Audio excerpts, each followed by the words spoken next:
from the hip. Now I have to remember it's hip, not hips, because you swing from the hip. Where we aim to bring you a view of the cricketing world from a grassroots level on a weekly basis. Joining me for the show will be Tarun and Rohit Ranchod. Tarun is a leg spinner, handy lower order batter, and has played domestically for Auckland, Central Districts and Northern Districts. He played 5 ODI matches for the Black Caps, his debut being in 2012 against Zimbabwe up in Whangarei, which I believe is Cobham Oval. Rohit played club cricket in Auckland, with appearances for Grafton in the Prems, or as it was known back then, the first grade team, as their wicketkeeper batsman. He's a self-confessed cricket nut and armchair critic, aren't we all? You can find him regularly parked up in front of the TV watching cricket when COVID-19 allows, because he has no kids and a very understanding wife. So welcome to Rohit, welcome to Tarun, welcome to Swinging from the Hip. Thanks, Ashwin. Cheers, man. Thanks, Ash. Right, so just so the viewers that we're getting in, and we'll watch it on podcasts, etc. later. Just a few questions here, so you can get to know Rohit and Tarun a bit better. Just pop in with your answers, guys. So I won't go in with any sort of ceremony or anything here. But basically, what are your connections to cricket in terms of how did you get started? You want to go start, Rohit? You want me to start? Not a problem. My connection to cricket. How did I get started? Wow. As a youngster, I think I was born with a cricket bat and ball in my hand, actually, because I was early starter in cricket. And school days at primary school, I was always wanting to play cricket out in the field. I think I went to school just to play cricket. Pretty much. And as soon as I hit 5, I joined my first club. Mighty Eden Roskill, I'll throw in there.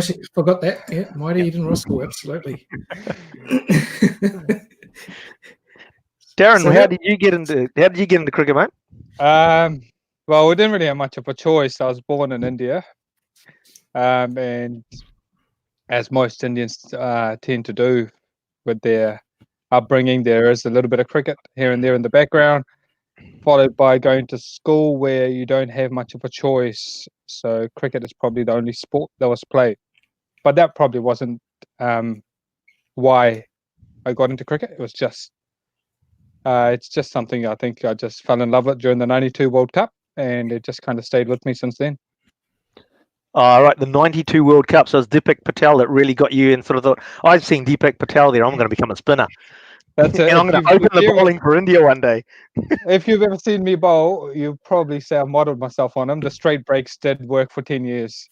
They never turned any way. They just were straight breaks. Isn't that what we call the surprise ball?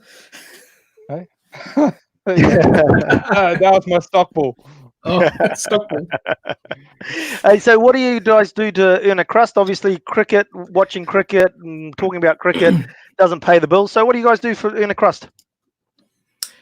So I'll start in, so me and my wife, we own and operate a nationwide online mortgage and insurance broking business.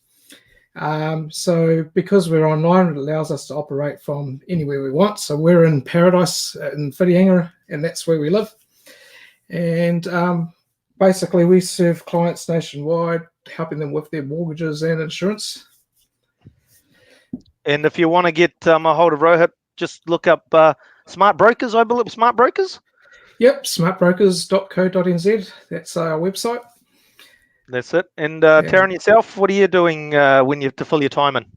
As I started tapering away from the playing field, I started moving towards sports administration, and I now work as a director of sport at Mount Roskill Grammar School, as well as moonlighting as a director of cricket through the summer at Kumeu Cricket Club, which has been a fantastic opportunity for me to just kind of stay involved with the game at a competitive level, as well as contributing at a community level. That answers that next question for you then, doesn't it? Your connection to cricket currently, outside of Kumeu and being a director of cricket there, are you doing anything else with cricket in the community? Or otherwise? No, not a lot. Other than through Kumeu, we've got a few avenues where we try and promote a lot of community sport on ethnic front, where there was a big push for integration within the ethnic group. So we, with Taz Sati, who happens to own Taz Sports, he was the former director of cricket. So working closely with him, we've delivered quite a few initiatives that are targeted towards the South Asian immigrant market. Yeah, that's very interesting, and that's one of the topics that we'll get into in the next few weeks. Actually, is cricket in the community and other tournaments or organisations outside of the norm, basically, because you're referring to Indo Kiwi cricket. One of the things I assume there, and then that's something that's not really a club, but it is a club. So we'll talk about those sorts of things in the weeks coming up. So to get away from cricket and to get away to get that mental mental freshness back, what do you guys do to relax? Me? I watch cricket. Yeah, I watch cricket. Because I'm in Whitianga, we get to go to the beach a bit. Been learning to play the guitar for the last couple of years, which is still pretty crap, but still do a bit of that. And I'm into a bit of house and all sorts of types of music genres, so I like to have a good old boogie at home. Normally it's a party for one or sometimes two. I've got 3 young kids, a 13-year-old, a 6-year-old, and a 4-year-old. So they tend to keep me busy. And my wife, she's on the road quite a bit, working for Air New Zealand. So the kids keep me pretty occupied. And my oldest boy is just starting to get into cricket. And yeah, just being a dad and trying to make the most of it, because there have been times where I've been absent quite a bit. So it's been nice, especially these last 4 weeks has been really good. Yeah, no, absolutely. Having 2 kids of my own, I totally know what you mean. It's like getting that time that you can spend with them. They drive you nuts, but you also love them and you like spending time with them as well. They wouldn't be your kids if they don't drive you nuts. Yeah, because everybody else thinks they're angels, don't they? Exactly. They are, aren't they? Well, look, that's the team that will bring to you a weekly edition of Swinging from the Hip every Thursday at 8 p.m. So make sure that you lock it into your calendars. Send your friends out the invites as well to make sure that we get everybody from the cricket community dialing in to watch us, and come in and bring your view as well. You can be a part of the show, whatever platform you're watching it on, because this will actually stream out across multiple platforms: Facebook, Twitter, YouTube. So there's multiple platforms that this is all going to go out across.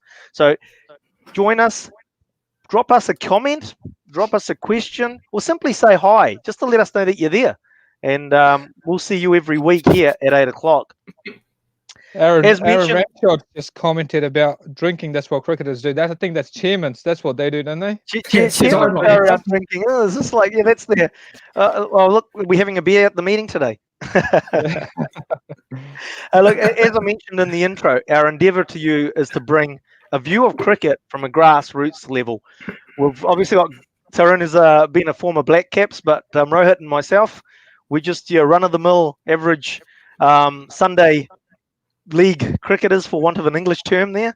And we're just basically bringing our view of the game from the bottom up and how that can impact on the grassroots level of the game as well. The topics that we'll sort of be wanting to touch on, and we'll just see how the show progresses. Obviously, being the first one, we could be talking about training and practice techniques.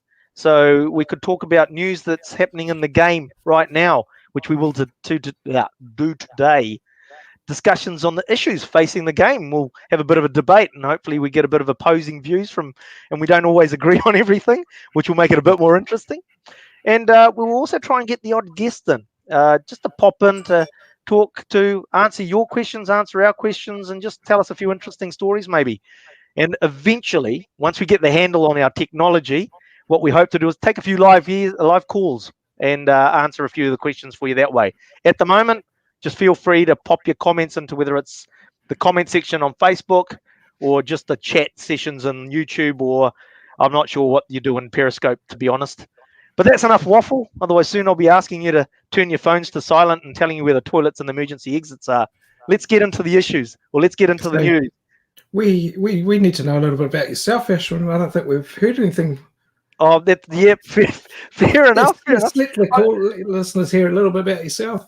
I grew up pretty much with a cricket bat in my hand as well. I'm the youngest sibling of three, so my brother obviously used me as a bowling machine until I got bigger than him, and then he didn't want to play cricket anymore because I used to get him out all the time. But anyway, so yeah, I grew up with a cricket bat in my hand, cricket ball in my hand, or tennis ball, playing at the great WSCG, which was the White Swan Cricket Ground. Nice long driveway. And then I made my way to Eden Roskill and had a bit of a break after playing club cricket, and then went out and played Business House League in Grafton. So that's basically my playing career. Nothing any great heights. And then I park myself when my children allow me to in front of the TV to watch the odd game, which I like to do. So I think that's sort of like basically me. I think. Have I missed anything? No, that's enough about us anyway. Eh? Let's get into the topics. Let's get into it. Let's get into it. Right, so very hard to sort of go through all the topics that are happening out there in the cricket world at the moment, isn't it? Well, not really, because the biggest factor in our game at the moment is a thing called COVID-19. It's affecting the whole world, and it's affecting cricket big time as well. In the news right at the moment is the ICC meeting to talk about scheduling of the international tournaments. So the three big tournaments at the moment: IPL, Men's T20, and the flow-on effects to the Women's 50 Over World Cup. Guys, what do you reckon? So I don't know if you've heard the plans and the ideas, popping the IPL through to October, Men's T20 in Feb, and then not sure what they're going to do with the Women's 50 Over game. What do you guys think? Is that a good plan? Do you think you've got some alternatives that they could look at? Well, I don't know if they've got a choice, do they? Not really. The way things are going, they haven't really got a choice. The IPL is going to cost them a fair bit, I think. Well, it's probably going to hit a fair few players from going from X million to a few more million, a few more $100,000.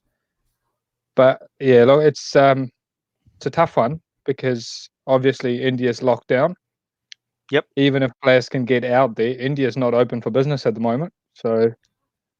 No, that's right. And in fact, I just reported on the New Zealand Sports Radio Sports morning briefing that Surya Ganguly sort of saying he can't really see cricket starting anytime soon in India. The government's just sort of announced more lockdown or a longer lockdown.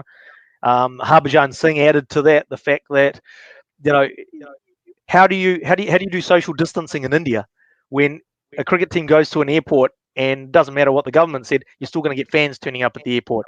They're going to turn up outside the hotels. They're going to turn up outside the cricket grounds. They might not be allowed inside, but they'll still turn up. So, yeah, but then have you seen those videos being circulated around how the police have been treating the locals? So I think they can maintain social distancing. It's pretty disciplined stuff, isn't it? Exactly. If there's anyone that can actually do social distancing or even shut down airports to allow teams to come in, it's probably them. So in saying that though, if we do push the IPL, so they're looking at utilising the T20 World Cup, the men's event, and shuffling that, so that creates the window for the IPL, obviously, because the international players become available. Do you think that that's a better option, or do you think that IPL for 2020 version should actually be cancelled? Bro, what do you reckon? Look, I think the players need to play cricket, don't they? And you need some game time under your belt before you go and represent. So somehow they're going to need to be able to get some form before a World Cup at least and have some knocks under the belt. That's my feeling about it. And pushing the IPL out to when the World Cup was going to be held will at least give the players some opportunity to play some games and then lead up to the World Cup a few months down the track. Yeah, it affects the women's games, but we just need to move that further down the track a bit. But then the problem there is, obviously, in New Zealand, it's near the end of our summer season, really, isn't it? At the end of March, when they were going to have the International Women's Tournament. So it's a bit of a juggling act for them, really. But yeah, look, I think you're right there. I mean, but something I was thinking about today, just actually while I was watching the news before the show, and the fact is that because of our time zone differences, obviously with the women's 50 over World Cup, they would have obviously wanted to have some day-nighters, but to have the Women's World Cup to go ahead at the same time, maybe they forego the day-nighters and they say, okay, we're going to start at the 10 o'clock or 11 o'clock. It means that the women's 50-over game is played.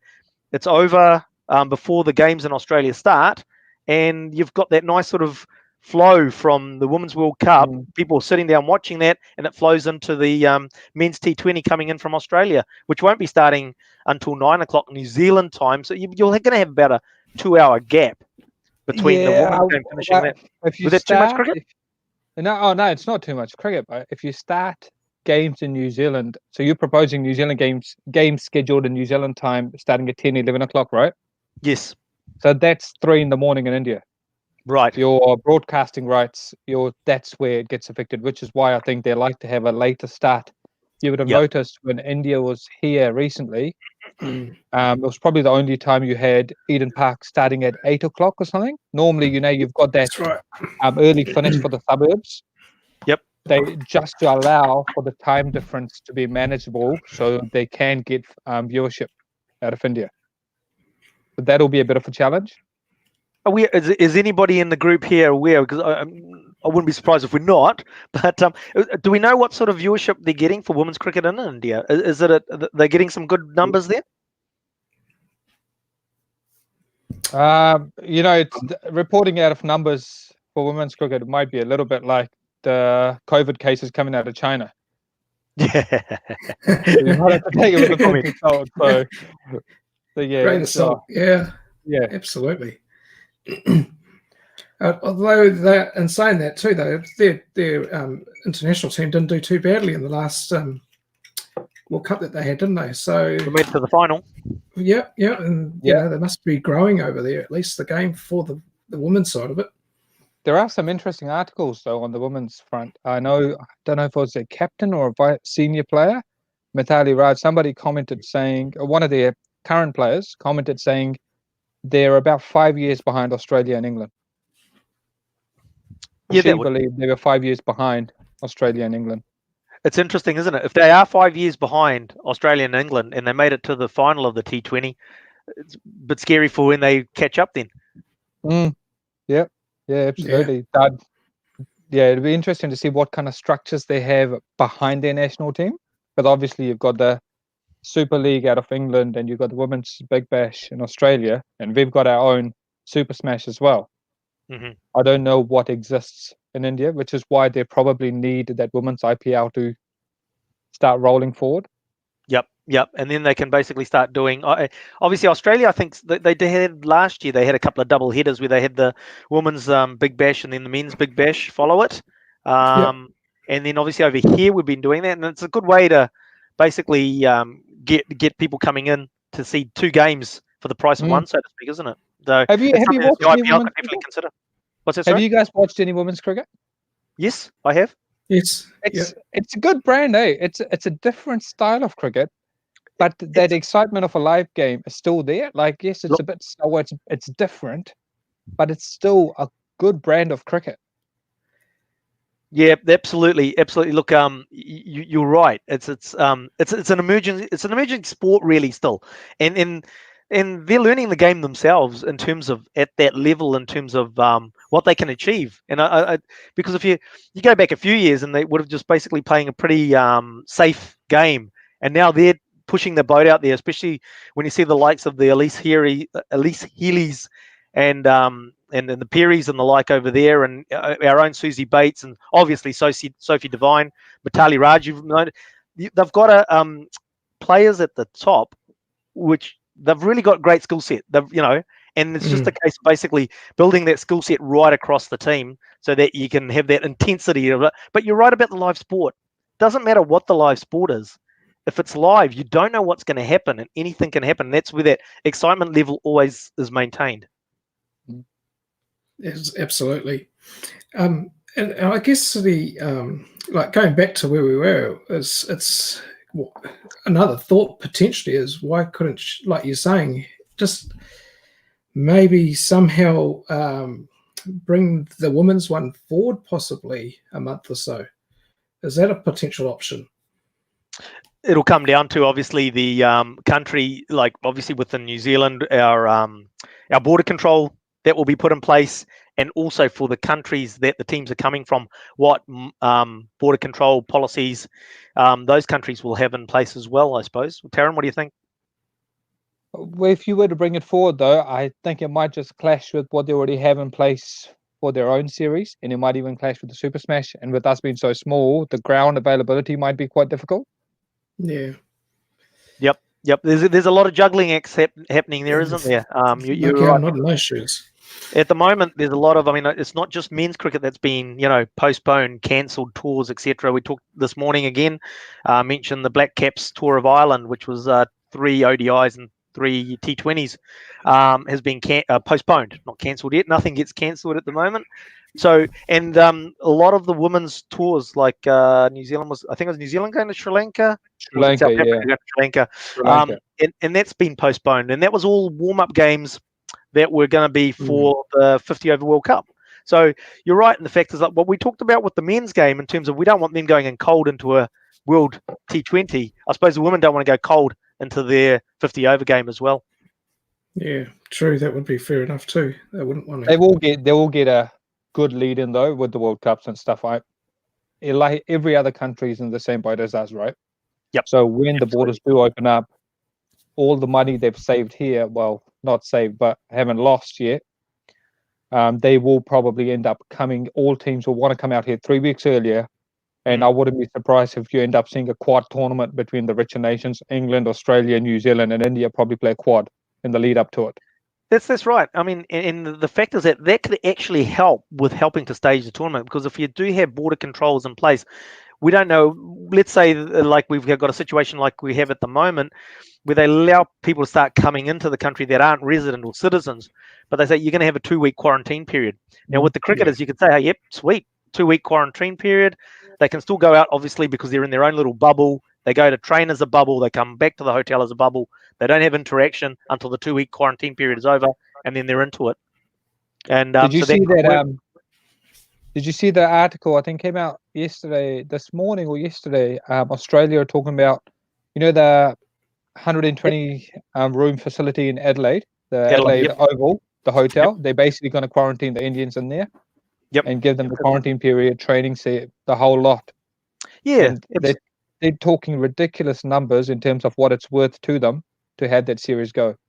Yep. And then they're basically just discussing whether they have 4 tests or 5 tests, all at the Adelaide Oval. And then it's on the back of that, Chris Wokes, in an article in the Telegraph, was talking about the fact that something Rohit alluded to earlier with one of his comments is that the guys just want to go out there and play cricket. So if they can do some reasonable amount of quarantining, and they're not going to quarantine themselves for 3 or 4 months, but if they could do a quarantine of 3-4 weeks even, they'll be happy to do that. If that means that they get to play international cricket. So it's definitely something that a tool in the toolbox that could be utilised to get, whether it's tours happening, IPL, T20 World Cup, Women's 50 over World Cup happening. That's a tool in the toolbox that could be utilised. So then it basically becomes, it sort of feels like it's something that's happening. What do you think? It's not just a cricket team, though. It's not just 16 cricketers coming across, though, and their management. There's an entourage of production teams, commentators, and they've all got to get quarantined as well. So there's a full, like another layer of staff that will be arriving, especially if it's being broadcast into India or production's done out of India. Well, actually, that raises interesting with the broadcasting. Obviously, who's got the rights to the Women's World Cup? Is it Sky that's got it? I'm not sure actually myself. So if it's Sky that's got it, you've got your broadcast, your technology side of it taken care of. Then you're just bringing in your commentators. Again, they're going through a quarantine process, wouldn't they? And that's the logistics of everybody that's coming over, the news reporters, all that sort of thing as well. As you say, the entourage with the teams. There's all the so many others that come in with that tournament as well that have to be catered for. That could be a good way to boost the tourism economy, though. Just go, hey, look, you're going to have to stay in our hotels for 2 weeks extra if you want to set foot into the country. Yep, that's it. That's it. Just keep it status quo.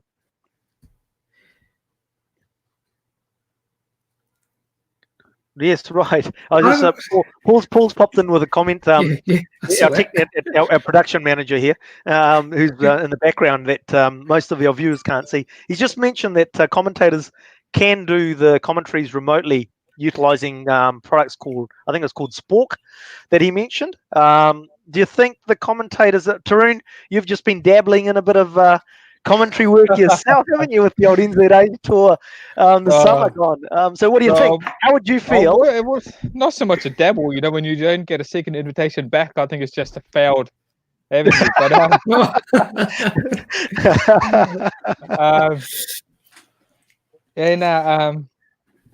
it's I think you've got to have that atmosphere, the feel of being at the ground for commentators. Maybe for punters like us, it doesn't matter, but for the real commentators, they thrive. They're a bit like players, aren't they? They thrive in that atmosphere, and you get the best out of them when they're actually watching it live at the venue. Yep. No, I'd agree with you there. I mean, like obviously being just a not just a backyard cricket player, but a backyard commentator as well, doing shows on the interweb.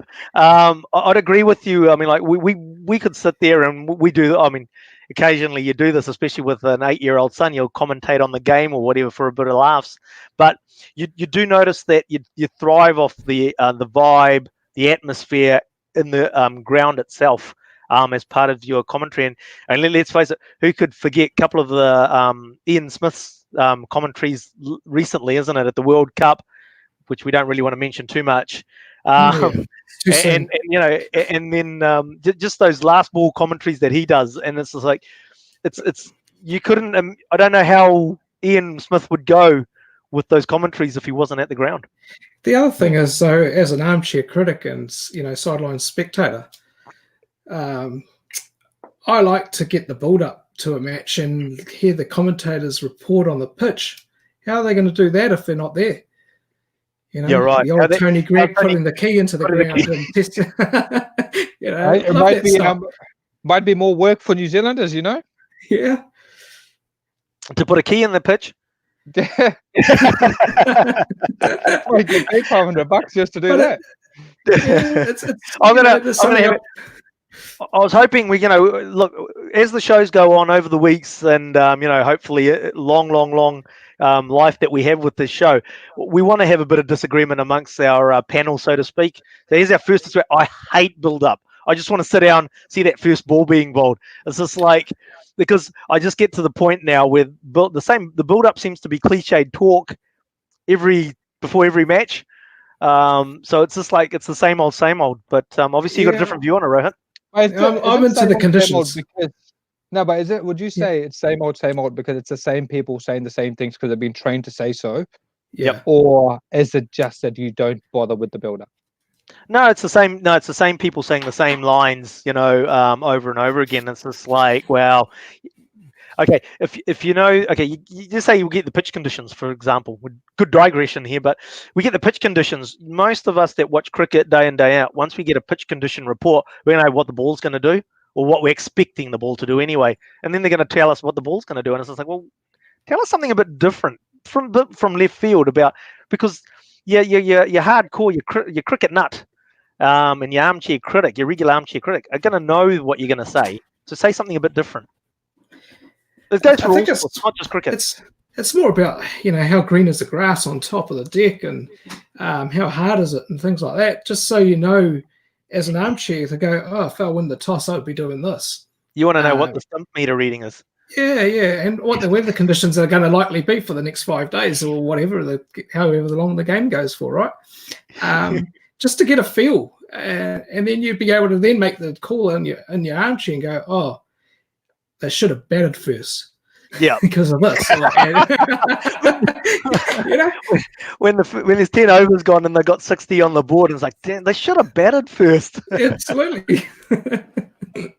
I don't know why they didn't bat first. That happened at the World Cup final a few years ago in Australia when everyone thought Brendan McCullum should have won the toss and then he decided to bat first. And everyone's going, why did we bat first? Well, you got to bat first. It's the final. You've got to bat first. I agree, but we weren't in trouble. We were 130 odd for 3 in that final at about the 30 over stage or somewhere, probably a bit more than that.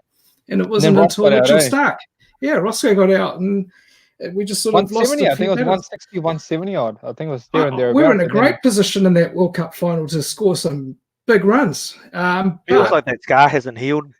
it hasn't. It hasn't. And I don't even want to bring up the last World Cup because that was, you know, we're perennial Plymouth Sumi finalists, and then we ended up to 2 World Cup finals, and yeah, maybe the third time lucky. Yeah. I think, After the show, sailed. This goes to India, doesn't it? The next World Cup is in Asia, I think. Oh, Wicket keepers shouldn't have an opinion. yeah, I think so. Mate of his. Yeah. That's right, Bart. Rohit's going to end up in a fetal position after the show anyway. I think I He's got a will drink after ready. that. You just got a drink ready there for him. Hey, look, Yeah. just so since we brought in a comment from the old chat room, we're just like Ryan Jenner, a mate of yours, Tarun. He's asking, how's that leg spin going, or have you taken up the wicket keeping? Oh, he's just having me on. I just had I've had a couple of tears on my rotator cuff, so I didn't bowl last year, and I wasn't available for any cricket, so I just played for the club side. And as you do, you try and kind of dabble into things that you always wanted to but never quite could. So when we had our regular keeper was away, I just took the gloves, just for shits and giggles. I borrowed some gear, and I think 2 stumpings, one through the gate, off spinner, going through the gate off Taz. Oh, beautiful. And then left-hander was batting as well, and I pretty much called it. I said, oh, he's itching or something along those lines. The next thing you know, he's charged and got spun out. So it was actually really good fun. So I ended up keeping for about 2 or 3 games. Nice. Nice. Oh, it saved my knees from chasing any balls. So that was awesome. How did the squats go then? I do. Yeah, I've got a big bum, so I can just manage the squat. Counterweight. Yeah. When you eat and drink as much as I do, so you start putting weight in the lower half. So it's the best job on the park, I reckon, wicket keeping. Tell everybody what to do. Catch comes your way. Hey? Till that catch comes your way and you shell it. Yeah. Yeah, you don't want to shell it. That's the worst of it. What's the like you mentioned? You pick up that stumping between bat and pad. That'd be one of the more difficult ones to take, Rohit, in terms of that ball coming back. You don't see it going between the bat and pad. Oh yeah, you're blindsided, eh? That's tough to do. Yeah, bloody well done there, Tarun. But yeah, extremely difficult. I mean, there's so much going on with the movement by the batsman and that, and you got to keep your eye on the ball. And if you don't, you lose it. You're gone. And there goes some buys. So, the key to wicket keeping obviously is keeping your eye on the ball at all times. And sometimes you can get distracted by foot movement by the batters and so forth too, or a swing of the bat, and you end up watching the bat and not the ball. So yeah, it's a definite art to it, and I respect all the keepers out there. I should. You're a keeper. You have to. Absolutely. That's why I'm putting one plug out there for us. We'll take one more. We'll take one more question from the old chat room there before we head back towards our discussion points. Tarun, your best memory from international cricket?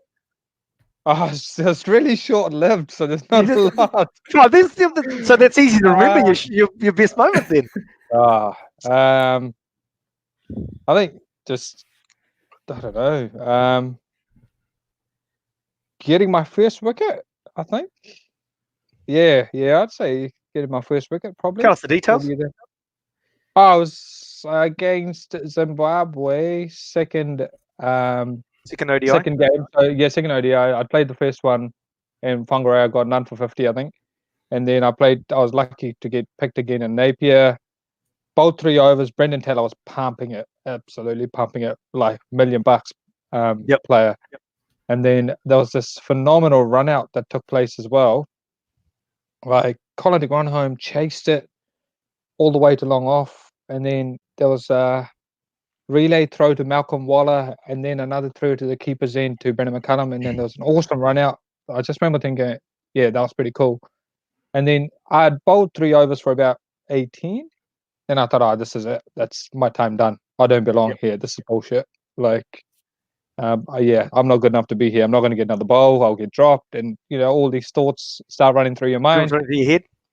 Yeah. It's when you're standing at third man, and the action's a long way away from you as well. And McLean Park, if you remember, it's quite long, straight boundaries. It's a rugby field, right? So you're a long way away from the action. I thought it's all over. And to be fair, Brendan McCullum never needed to bring me back on, but he did. Mm-hmm. And then I bowled a really good spell, like a really, really good spell where I kind of Relaxed. felt I belong. Yep. I just bowled because it was the last throw of the dice for me. But the fact that he actually gave me a bowl, I'm forever indebted to him for giving me that chance. He could have. His brother was playing in the same team. He hadn't got any wickets either. He could have brought him on, but he chose to give a new guy who he barely knew an opportunity. So, and then to be able to repay that fate, that was pretty cool, pretty nice. Oh, awesome! That's a nice story. Very good.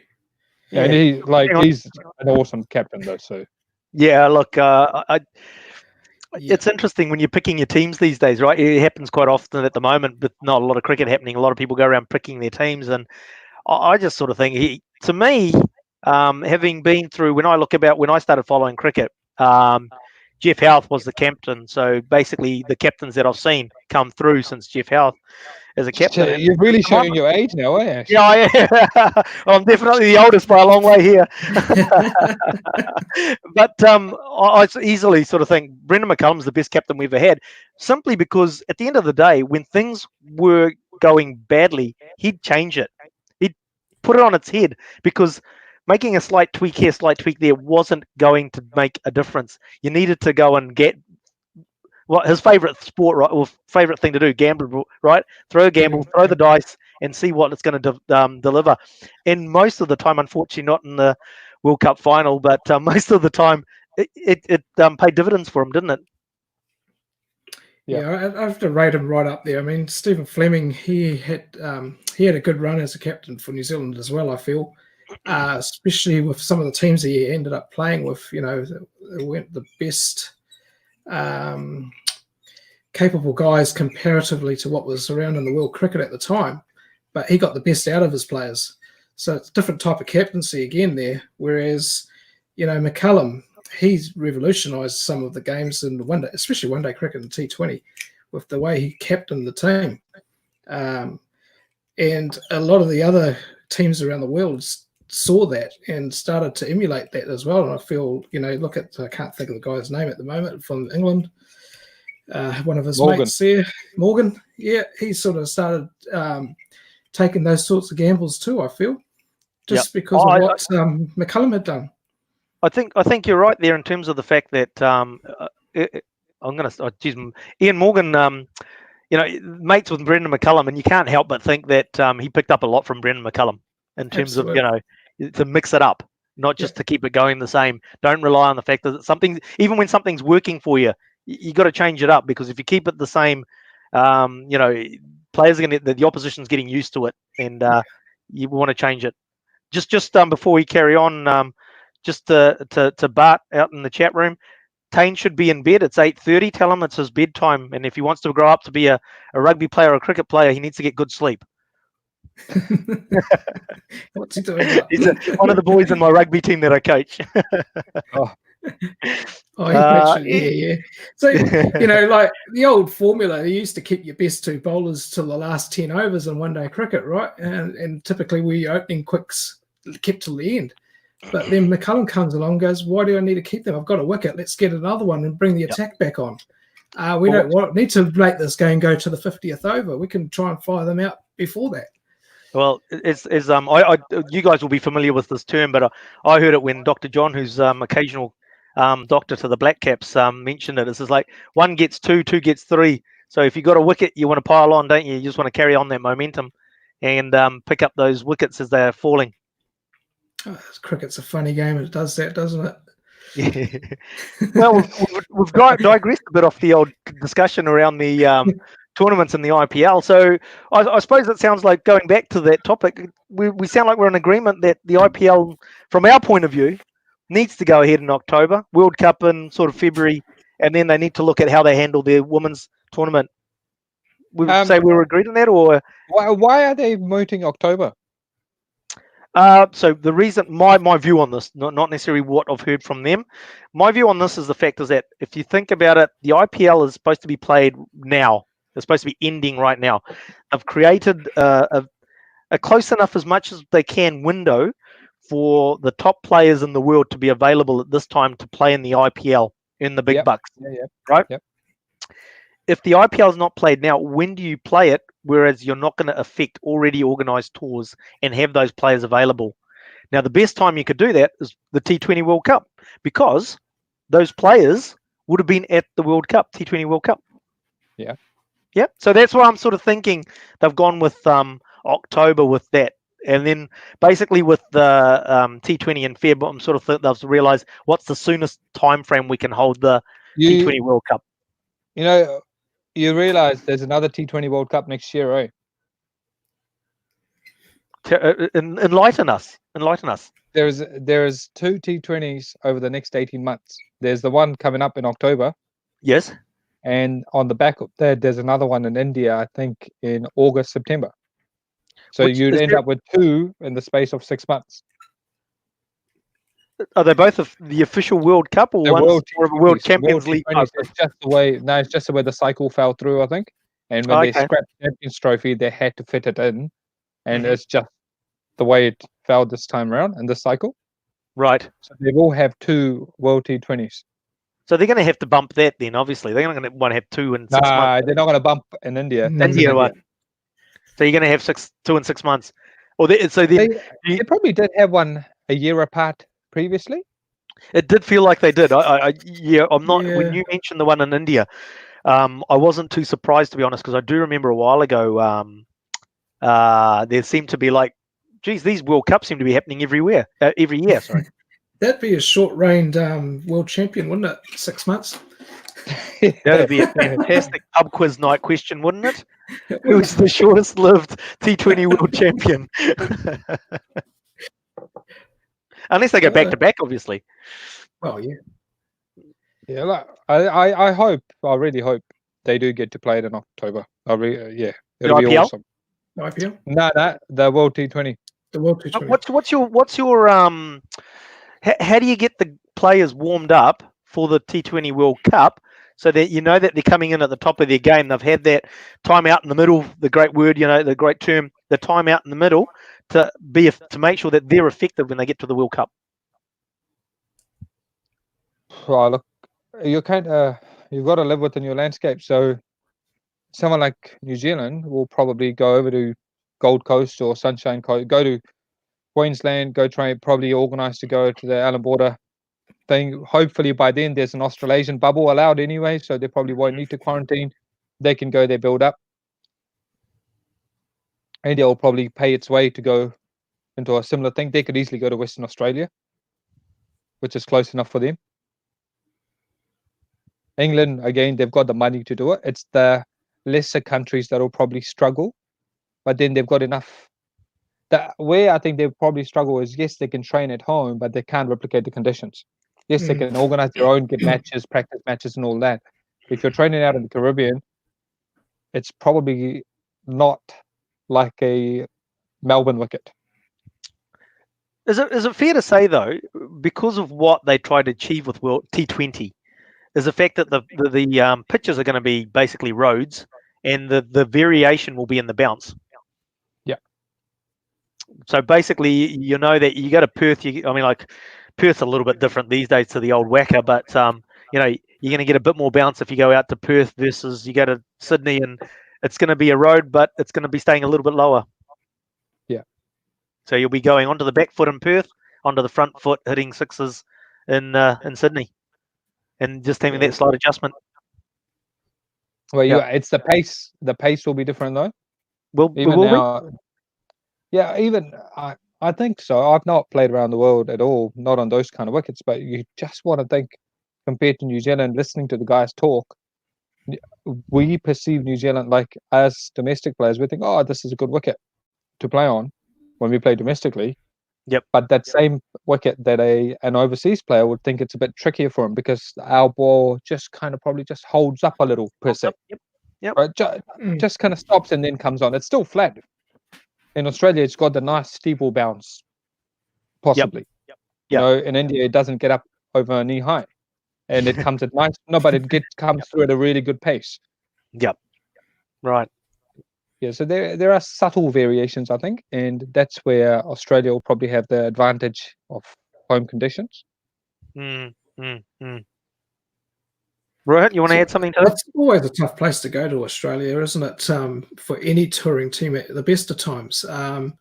So if your international teams haven't had a good build up and lead into a World Cup, how are they going to perform? You know, we just saw our poor Black Caps get pasted over there recently, and that, you know, and you don't become number 2 in the world if you're not a good team. However, you know, we just, yeah, absolutely, it's a prep. They need to have preparation. Yeah, absolutely, and that's what did us, didn't it? Yeah, and again, it's got that feeling about it. You're going into a World Cup without preparation. That's gonna that could have an impact on the World Cup itself too, because it's going to help. It's going to help Australia have one hand on the cup, basically. Absolutely, yeah. So I mean, like, you know, I suppose they're having another lovely digression here. One of my pet topics, or, you know, rants is our last tour to Australia, and it's just like I just felt that the management sold us up the river with what they organised. You know, even Jeet Raval was sitting here. He wasn't really playing the 50 over game for Auckland, and it's just like, why wouldn't you have said to him or arranged for him to go over early, like Martin Crowe did back in the day? He did this. He went over. There was a tour of Australia coming up. He went over there and he played a month of cricket in Australia for a tour that New Zealand was going to be making. So we could have done stuff like that. And really, it comes back to that preparation. You know, you're going out to Perth. It's going to be hot.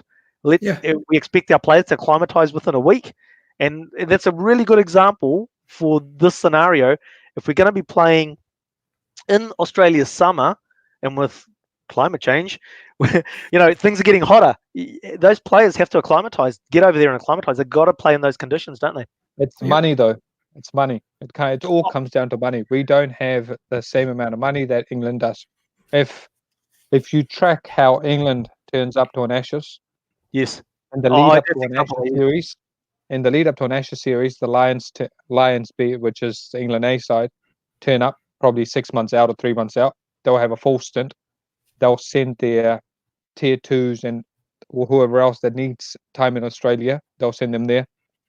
They'll then follow that up by holding on to half a dozen bowlers from their A team to just service them in the nets, and all that adds up. It's, you know, they'll fly their partners over the whole shebang. Yeah. Whereas we don't have that luxury. We could have done it. But yes, we could have done it if we really, really wanted to. But then, you know, you're doomed if you do, doomed if you don't, because some person will jump on the website and go, oh, look, you know, they should be out here playing first class cricket. What are they doing? Just on a holiday for 3 weeks. The first test is not for how long? You know, what's the net's going to do? Hey, can you just stop being the voice of reason? I've got to defend. Not Mark reads it either.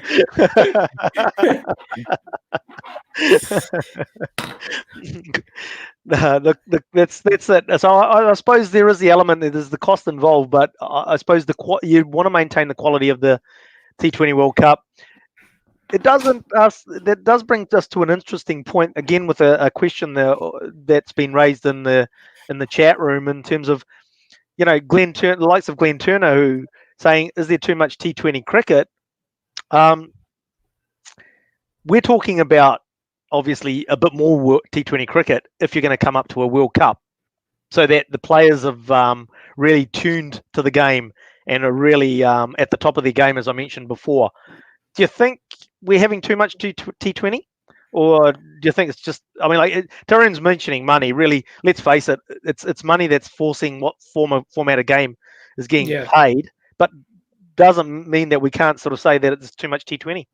Look, I'm a purist, and I'd sit there for 5 days to watch a test match. I don't, you know, you can't beat test match cricket in my view. And I know the T20 brings the dollars in, but if you lose test match cricket where the game is really played on the field, that is cricket. That would just break me. Yeah, it is what you call cricket, right? I You mean, know, you geez, used to he's play already time with chess back in the day. So Just on that Glen Turner comment Aaron's made, or was that the other day when I know on Oh, he's made TV1, it I think before. Glen Turner was on TV1 just about 3 or 4 days ago. I think he was talking about the challenges COVID's bringing or something along those lines. I Yes. wonder if it was them. I know But that he has made that previously, though. I mean, like this was a few years ago, in fact.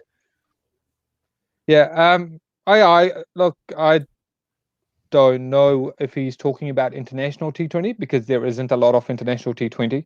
There's a lot of pop-up cricket, T20 cricket around the world. Yep, a lot of PLs. Yeah, just pop-up yeah, leagues here, there, and everywhere that come through and go. But that's just trading the way. Like, you've got to. It's almost your icing on the cake. You've got to get into those, get paid while it's hot, and then go back to playing the international cricket. Well, But talking of getting paid, the numbers we're talking about here, obviously in a bit of preparation for this today's show, we actually did a bit of digging and looked at, I mean, Black Caps players, what they stand to lose if the IPL doesn't go ahead.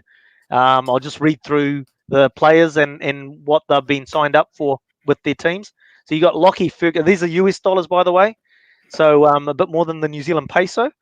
So we've got Lockie Ferguson and the Kolkata Knight Riders. He's at 225k. Mitchell McClenaghan again at 140k. Trent Bolt with the Mumbai good player. Indians. He's at 450k. And Kane Williamson, Sunrisers Hyderabad. I think he's there with David Warner, but he's only on 420k. That helps Oh. out with the mortgage down in Tauranga. And then Mitchell Statner, Chennai Super Kings, on just a measly 70k. Now remember, this is for what, 2.5, 3 months of work? 6 weeks. 6 weeks. Yeah. 6 weeks of work. 6 weeks in the 2-week later quarantine. I don't know if is that enough? Well, pay wise, Yeah, oh, a biggest I company don't know. chooses. 10 I grand might a have to week. turn it down. 10 I might grand a have to week turn is it pretty down. good. Isn't it? I mean, I wouldn't be able to do my job on the swinging from the hip if I'd I taken thought those. you were just going to pause at swinging. But yeah, those are the numbers that we're talking about of players and the impact to their pockets if the IPL doesn't go ahead. And then, I mean, I suppose what we mentioned, what you say with Glen Turner, yeah, and Aaron did say it is from that interview that you referred to as well from a few days ago. Too much T20, but if you don't have the T20, the players aren't getting the bucks because that's where the bucks are coming from for their pockets, as we can tell from that list that I've just read out.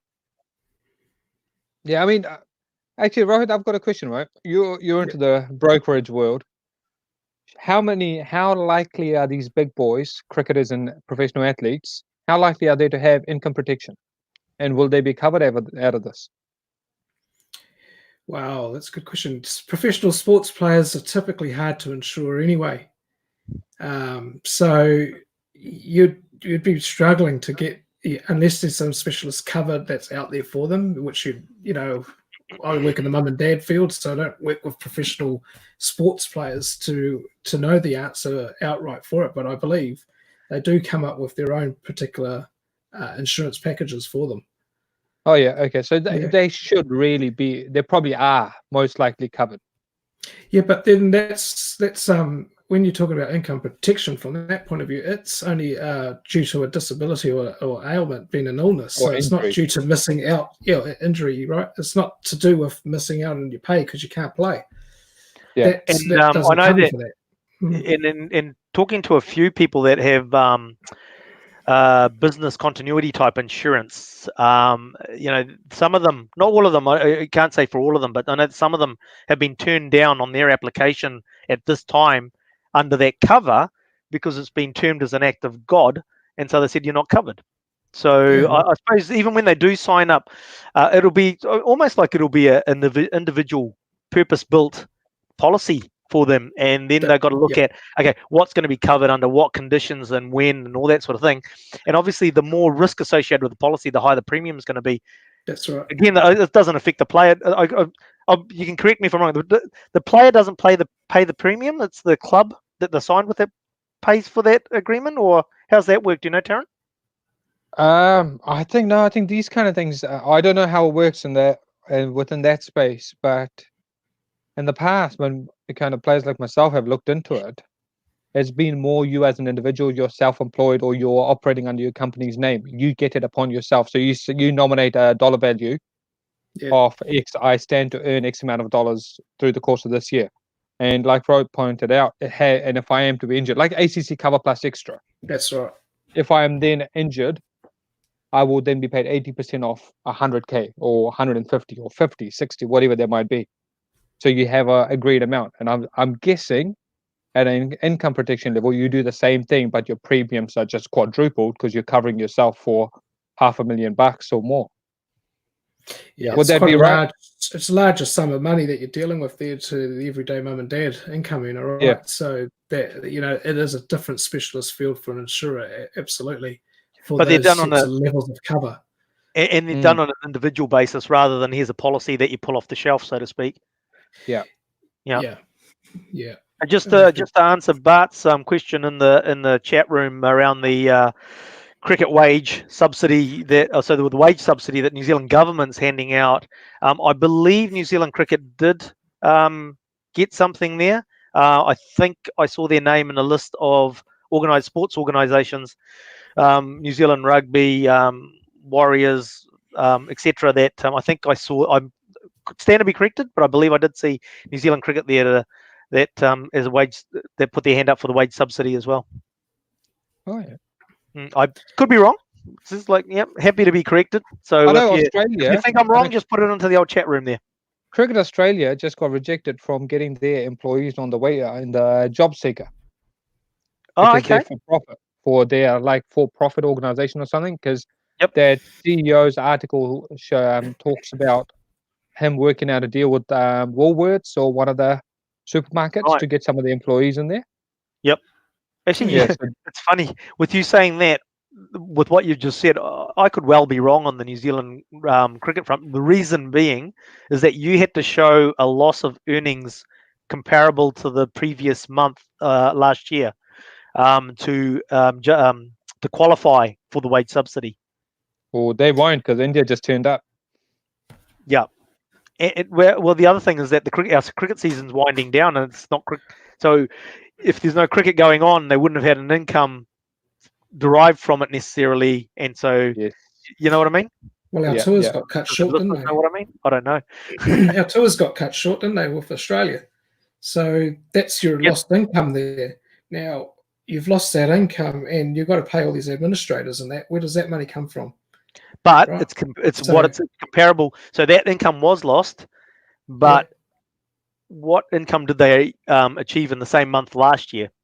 If there was no tours or nothing happening last year and there was no income, then the fact that they've lost this means that they still had last year. You didn't make anything anyway, so it would have just been a bonus that you were getting this year. Yeah, But then they could have potentially hosted someone like a Sri Lanka or Bangladesh, right? Mm-hmm. And that would have run at a loss anyway. Yeah. No, I'm not taking the piss. Yeah. No Absolutely. disrespect at all. Absolutely. Yeah. Yes. And as I said, the wage subsidy, as Paul's just put a note through, would have been for backroom staff and admin staff only. It wouldn't have been for the players. Yeah. Yeah, that's what I would have thought. That's why I thought that they would have applied for the subsidy for that fact, that they've missed out on that potential income. Yep. Well, boys, it is public record. Sorry, say that again. It is public record. I'm pretty sure people that Yes. have applied and companies, Yes. you can actually research online and You can find out research who it. has. Yeah. Hey, don't tell the people that we haven't done our research, man. Sorry.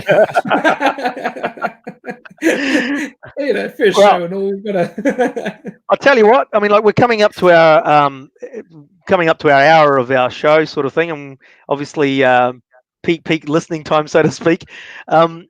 We've got one question I think we'll finish off with that's just come through in the old chat room.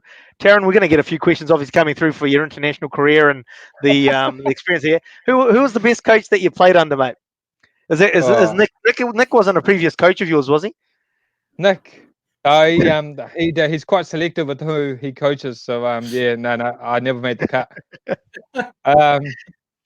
I don't know. Look, I've been around long enough to have played under a variety of coaches, and they all have awesome skill sets.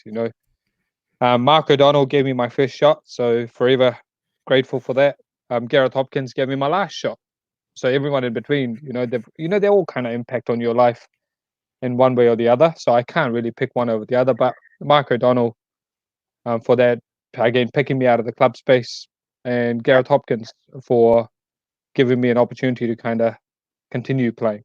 How about in your formative years, in terms of like when, schoolboy cricket? Is there anybody that sticks out in your mind saying, yep, this was the guy that sort of like really had an influence on my cricketing game?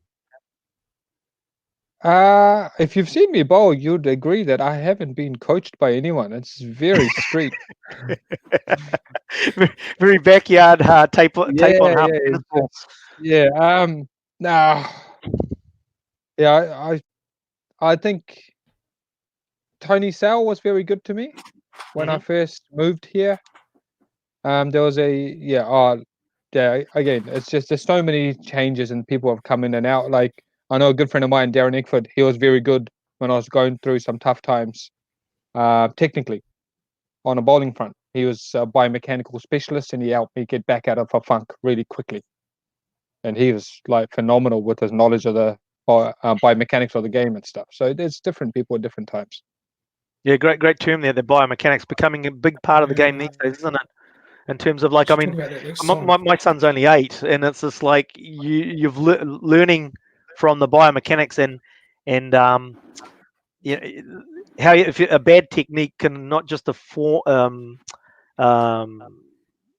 cause a problem with your performance, but actually cause you an injury or something further down the line if you don't solve it now. So biomechanics. I'll challenge you on that on the next round. Next time you bring it up, I actually challenge you just for argument's sake. I've got I'm happy with that because I've got an injury that we're resolving at the moment, and it's taking a bloody long time. Anyway, look, guys. Hey, look.